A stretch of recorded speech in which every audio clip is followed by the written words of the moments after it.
Agora chegou a vez, vou cantar. Mulher brasileira em primeiro lugar. Agora chegou a vez, vou cantar.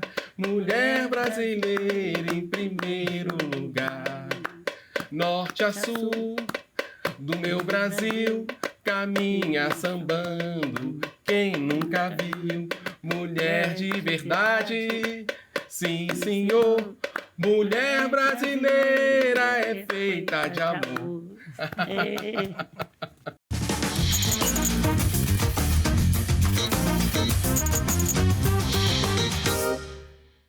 Essa é uma homenagem à nossa convidada de hoje. A gente tem a honra de receber a Luísa Trajano aqui no nosso programa, que é Ser Brasileiro. Que delícia, que honra mesmo te receber, Luísa. Obrigada. Muito obrigado. Ai, mas receber assim, né?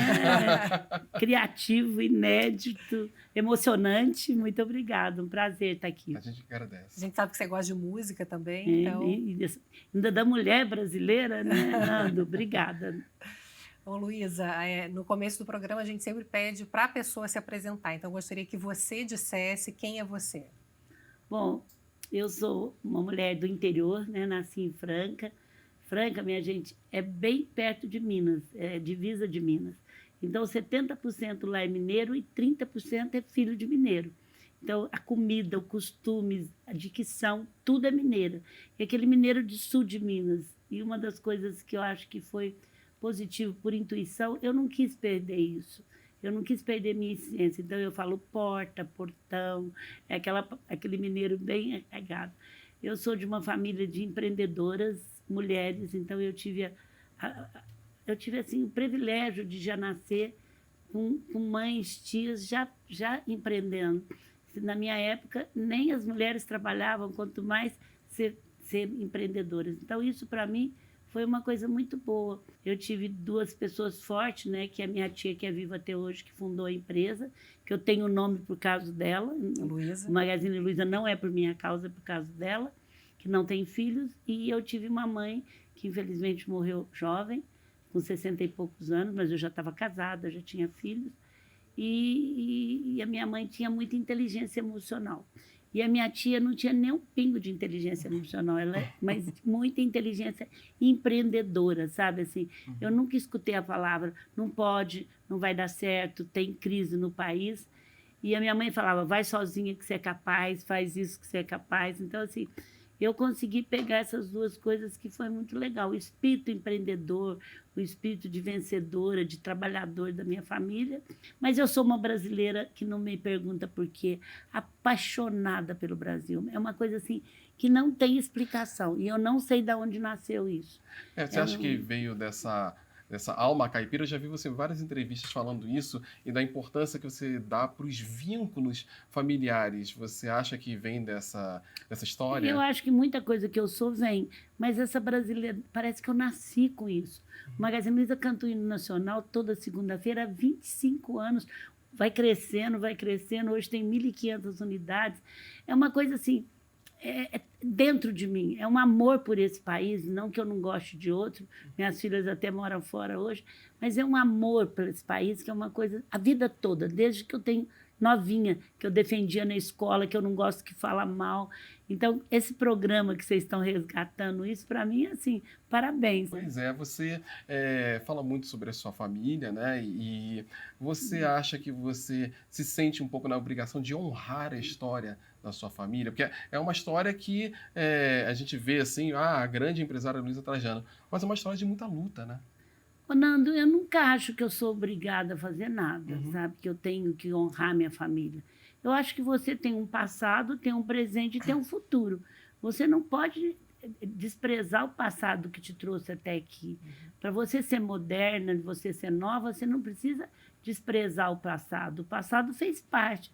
Então, assim, por exemplo, se não fosse minha tia, eu não sei se eu teria comprado uma lojinha sem preço. Se não fosse eu, talvez ela não teria chegado onde ela chegou.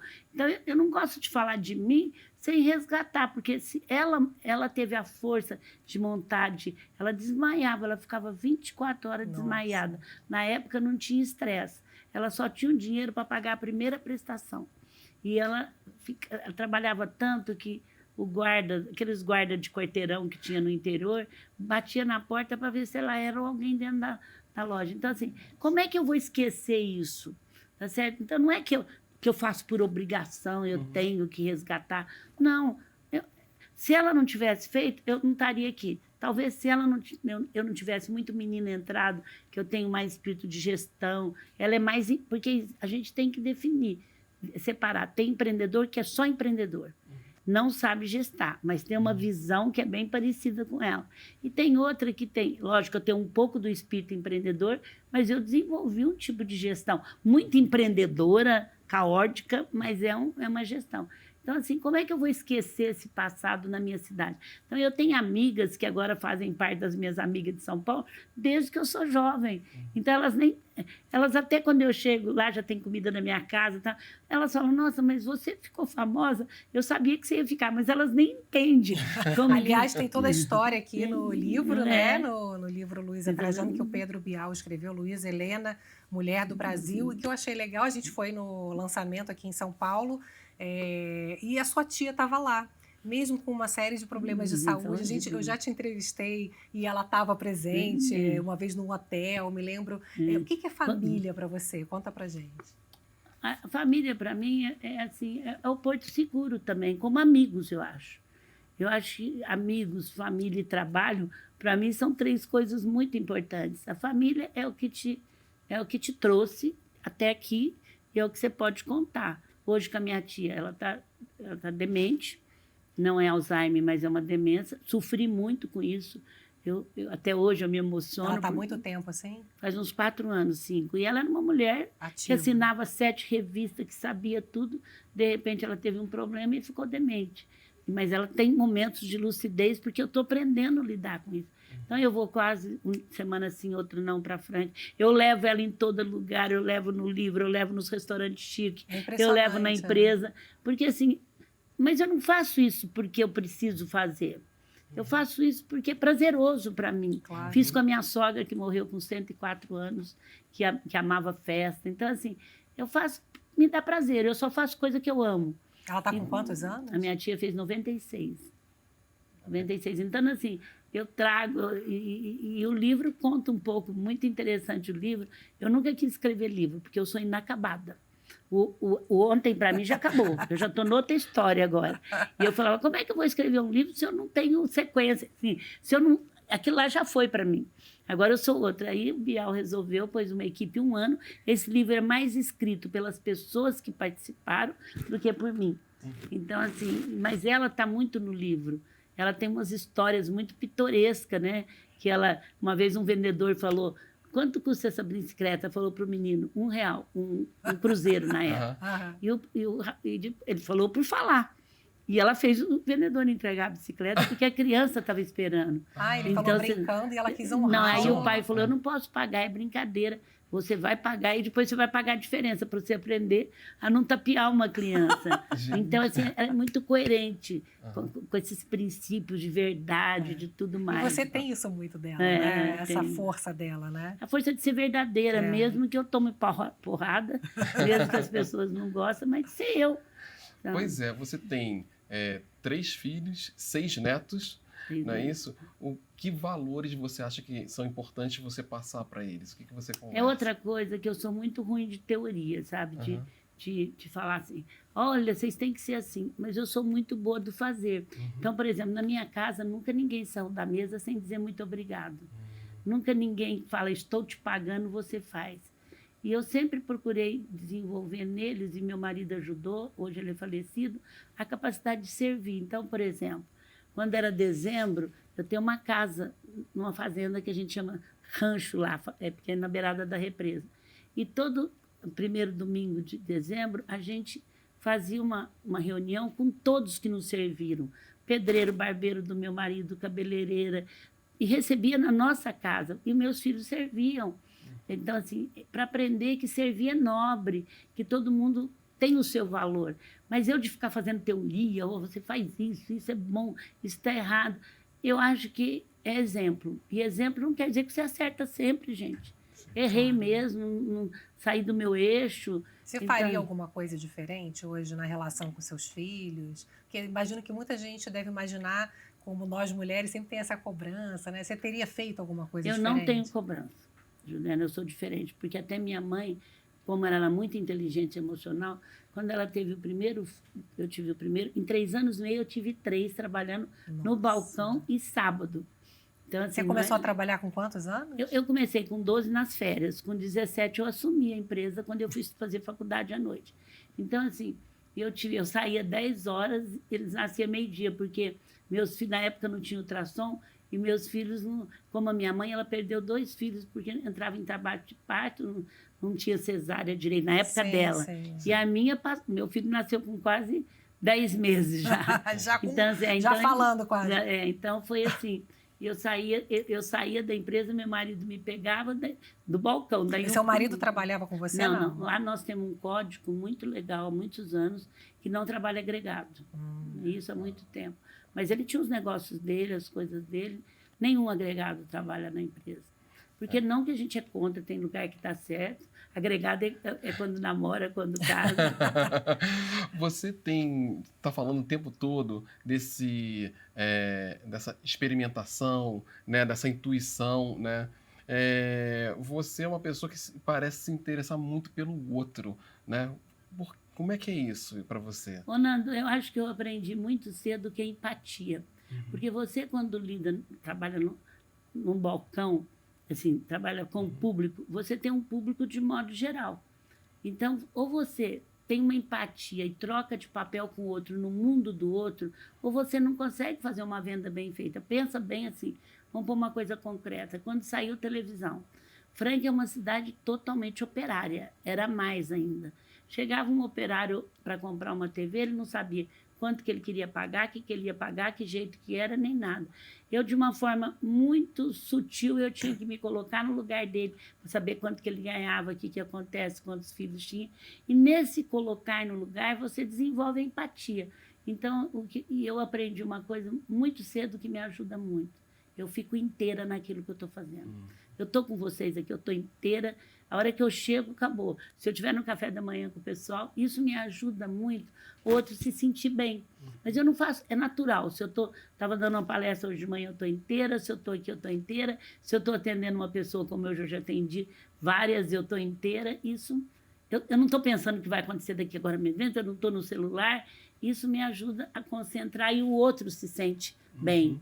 Porque sabe que eu estou olhando para o outro, que eu estou inteira, não importa se é importante ou não importante. Ô, Luiz, eu sei que você está sempre cercada de muita gente, você falou da família, de amigos, mas tem o Grupo Mulheres do Brasil, você está sempre com muita gente em volta de você. Em algum momento você se sente sozinha? Eu acho que todo mundo tem um momento consigo mesmo, né? Mas eu não me sinto muito, não, sabe? Porque apesar de ser filha única, eu sempre gostei muito de estar no meio de gente. Eu acho que eu usei um mecanismo para não ficar sozinha. É diferente. Então, eu chego em Franca, eu tenho um monte de amiga. Eu chego aqui, eu tenho um monte de amigos, de gente procurando. Assim, mas lógico que, quando eu assumi a companhia, o poder é muito solitário. E eu fiquei entre a família e o crescimento. Então, meu tio era italiano. Você imagina bem assim, para ele, coitado, eu falo, não era fácil entregar um cargo para uma mulher no interior então, que era o marido da Luísa? Então assim, era tudo, o livro conta bem isso. Então assim, tinha momentos muito pesados, realmente, mas não era a solidão natural de um poder, quando você tem que num momento difícil, eu vivi todas as crises que vocês pensaram. Momentos de decisão. E de crise, né? Eu vivi o Collor retirando o dinheiro da economia, eu vivi o apagão. Então, assim, imagina uma empresa do interior sem muito capital, ainda resolvi auditar uma empresa, porque auditar ser muito transparente é pior ainda. Então, muita solidão e muita coisa, mas eu nunca abri mão do que eu acreditava, sabe? As pessoas me perguntam muito, você pensou em desistir? Eu nunca pensei em desistir. Agora tem uma coisa, eu tenho muita fé. Sabe? Isso me ajuda um pouco. Mas eu faço tudo a minha parte. Que tem a ver com a sua intuição, né? Que você fala muito disso, Tem a ver né? com intuição e tem a ver também com fé, de entregar. Tem coisas. Você tem religião? Não, eu tenho várias, assim, mas o que eu falo, eu tenho uma fé espiritual muito grande. Independente de religião. Eu tenho uma fé muito grande. Então, assim, faz tudo. Tem momentos que você não tem controle, você tem que entregar. Né? Então, eu entrego e acredito que vai dar certo. A gente faz um rápido intervalo e volta já.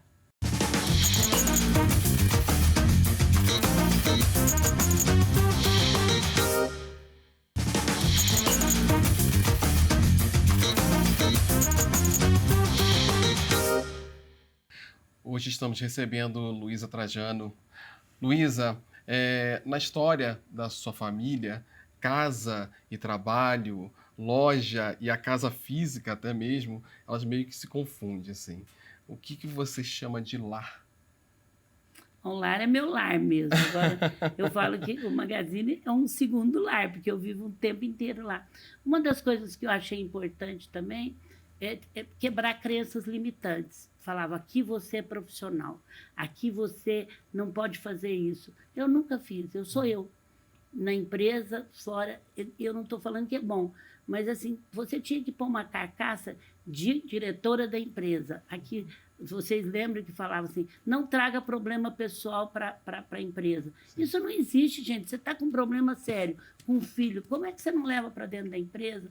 Então, eu quebrei isso já há muitos anos, até com os funcionários. E comigo também. Se eu tiver que chorar, eu choro na empresa. Se eu tiver que intuir, eu estou intuindo. A de primeiro os outros não acreditavam, agora todo mundo fica esperto com minha intuição. Mas, ao mesmo tempo, eu sempre reconheci a força masculina. Isso é uma coisa que me ajudou muito, porque a minha força é muito feminina. Ô, Luísa, o que te tira do sério? O que realmente faz você ficar triste? A falta de autenticidade. Por exemplo, fala uma coisa para mim e fala outra para outro.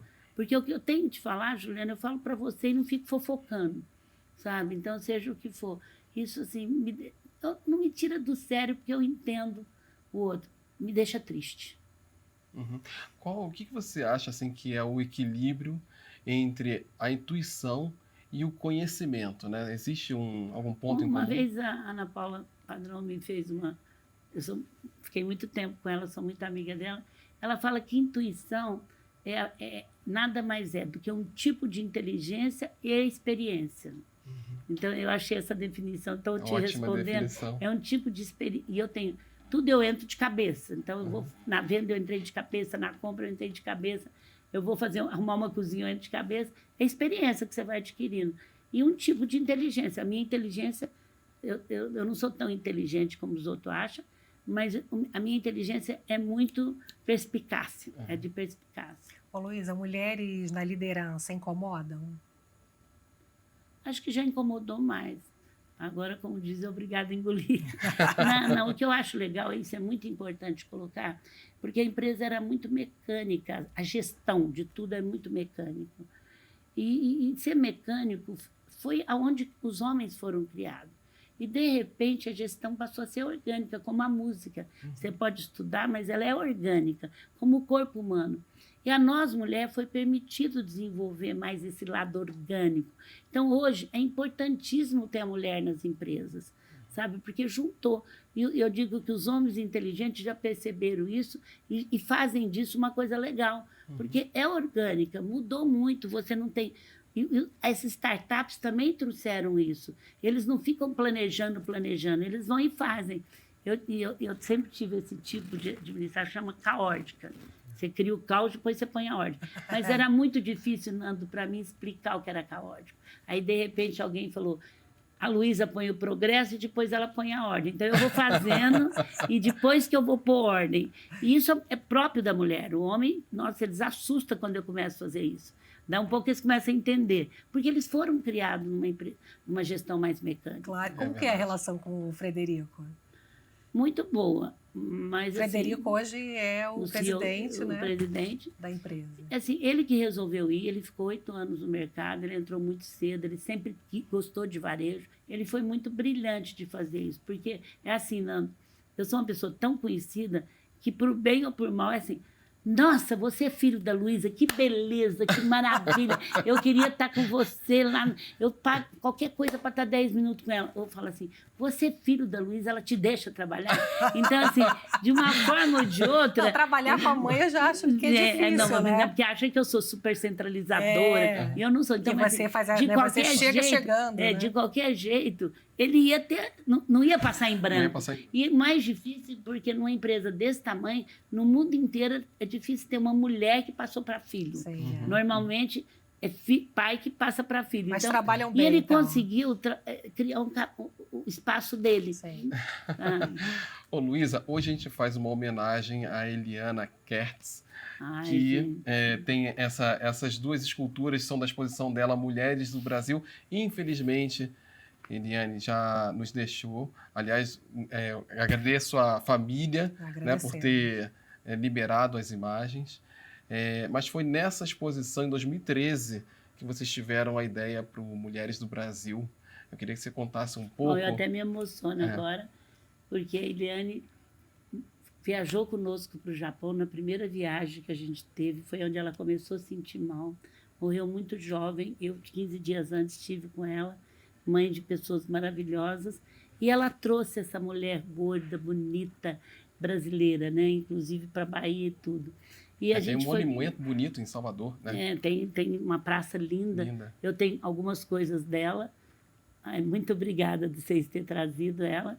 E não é nem coincidência, a ministra convidou a gente para falar sobre empreendedorismo há 9 anos atrás.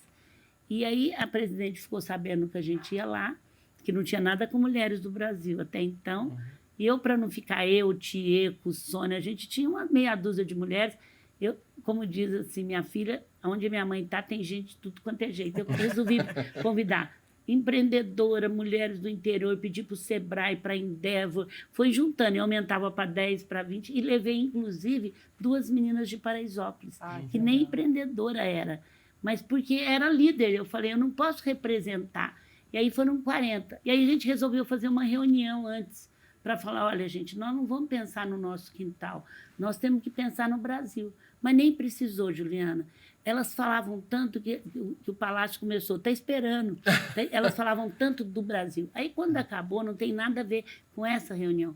Todo mundo queria montar uma reunião. Gente, vamos montar um grupo. E eu sempre sonhei de ter um grupo de sociedade Mas, civil. coincidentemente, tinha essa exposição. Não, aí elas convidaram, nós descemos, inauguramos com a Eliana a exposição. Ah, que coincidência. Não foi nem coincidência. Não foi a presidência pediu, a presidente falou, já que vai ter inauguração, vamos marcar a reunião esse dia.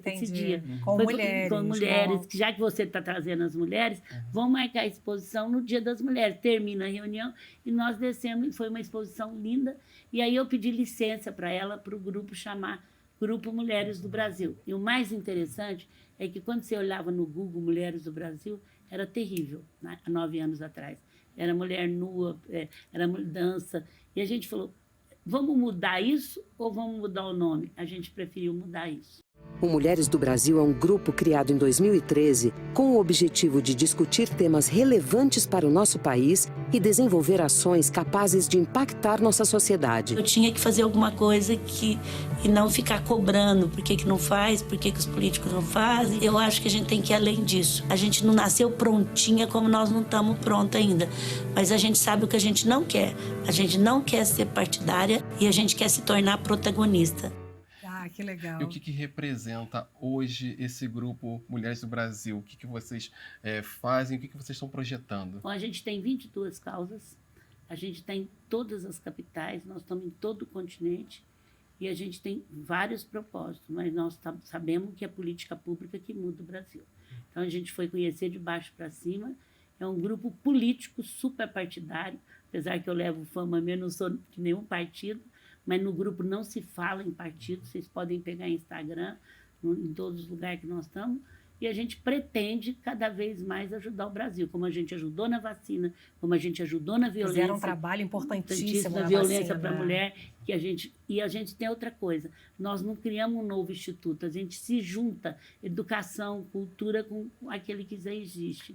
Ô, Luísa, num mundo cada vez mais bélico, é impressionante, 100 mil mulheres hoje, né, dentro 110. do grupo, 110 mil. como é que nesse mundo tão bélico que a gente vive hoje no Brasil, como é que se semeia afeto? É impressionante, Juliana, parece que tem uma coisa lá, porque a gente trabalha alguns princípios, né, alguns valores. Primeiro, leveza. Aqui não é para sofrer, aqui não é para vocês... Mulher. Segundo, que qualquer mulher conta para nós. Então, a gente, apesar que acha muito bonito eu ser presidente de tal lugar, mas aqui ela não entra como... Ela entra como ela. Então, assim, são coisas muito simples, mas muito profundas, que segundo, que a gente não interfere, a gente não fala mal de ninguém. Para falar bem de uma coisa, a gente não precisa falar mal. Então, assim, e a gente tem 5 inegociáveis. O resto, cada um vai montando. Cada grupo vai montando o que interessa. E vai fazendo os comitês. Luísa, o que é a solidariedade para você? É pensar em todos. Porque a tendência de você é pensar em você e na sua família e no seu negócio. Mas a vida é uma rede de pescar. Se um fio solta, eu sempre tive muito essa imagem da rede na empresa. Imagina um nó de uma rede soltando, vai tudo embora. Quer dizer, não adianta eu ir bem e o Brasil não ir bem. Não adianta a gente ir bem e deixar 30 milhões de pessoas que não têm o que comer. Quer dizer, se você não trouxer essas pessoas, se o bem não for maior do que tudo, como é que vai ver seus netos e todo mundo? Então, solidariedade é pensar no todo, é não pensar só no seu quintal, é pensar no bem para todos, no ganha-ganha para todos. Você acredita no Brasil? Nossa, muito.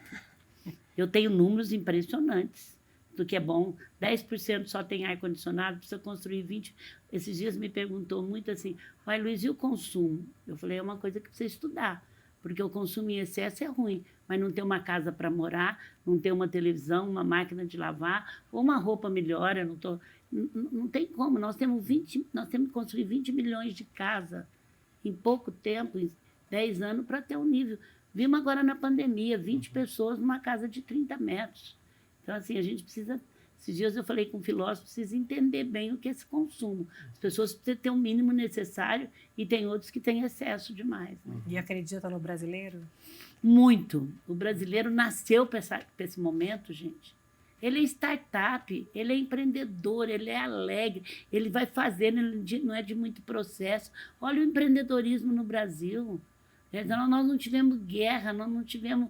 Então, assim, nós temos tudo, temos um país diverso. Só falta a gente assumir o Brasil como nosso, mais nada. Luísa, o que é ser brasileiro? É ser um amor. O brasileiro tem muito amor, muito amor. O brasileiro é amor, é criativo e é também alegria. Eu vou muito para o Nordeste, agora eu fui para Belém. Gente, mas é uma alegria. Você aprende ritmos e música em todo lugar que você vai. Sabe? É alegre. Eu recebi 2 títulos agora na Câmara, na Câmara Municipal e na Assembleia, agora em Pernambuco. Nando, você não acredita, tudo formal, certinho, mas tinha música, tinha canto no meio daquela formalidade. Eu até trouxe para a empresa, falei, gente, tudo lá se termina numa alegria. Então, assim, na Câmara, o presidente, aquelas coisas formal que você sabe. De repente, tinha um grupo cantando e envolvendo todo mundo, tinha um coral que envolvia todo mundo, tinha outro esperando lá fora. É isso que é o Brasil. Muito bom, você é muito brasileira mesmo. Não, apaixonada. Somos. Muito obrigada pela Obrigado. sua generosidade Gente, sempre obrigada. com a gente também. Um beijo para vocês. Que bom ver o casal que eu já conheço há tanto tempo. Junto aí, cada um dando... Esse é ser brasileiro, né? Você dá o melhor de você, eu dou o melhor e a gente junta os melhores de cada um. Ah, bom demais. Vamos Estou muito juntos. feliz de você estar aqui. Obrigada, gente. Obrigado. Obrigada para todo mundo. Muito obrigada. Obrigada a você que está sempre aqui com a gente. Até a próxima. Tchau.